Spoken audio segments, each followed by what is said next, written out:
Sometimes simple things we find it very difficult. You see, I have got a Samsung mobile and I want to restart or switch off this mobile phone. And this is the power button. We usually what we do, we just long press the power button in order to switch off or restart our mobile phone. But see, it's not happening. This is the problem with the new Samsung mobile phone that are there in the market, because the new UI or the new Android system don't allow power button to restart or switch off the mobile phone. So in this video I will teach you how to simply restart or switch off your Samsung mobile phone. For this, what we will do, we'll just scroll down a little bit.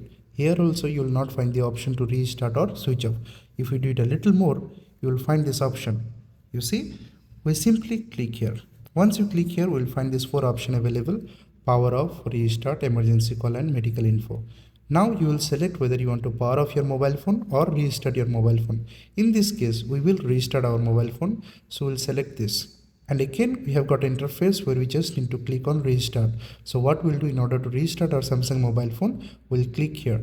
As you can check, the mobile phone is shutting down, it is switching off, and now immediately this same mobile will restart.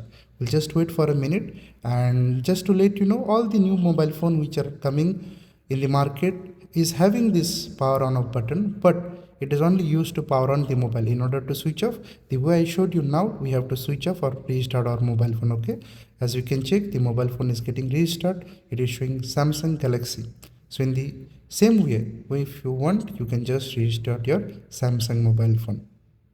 I hope you liked the video. If you enjoyed, please do hit the like button and do not forget to subscribe my YouTube channel. See you in the next video. Thank you.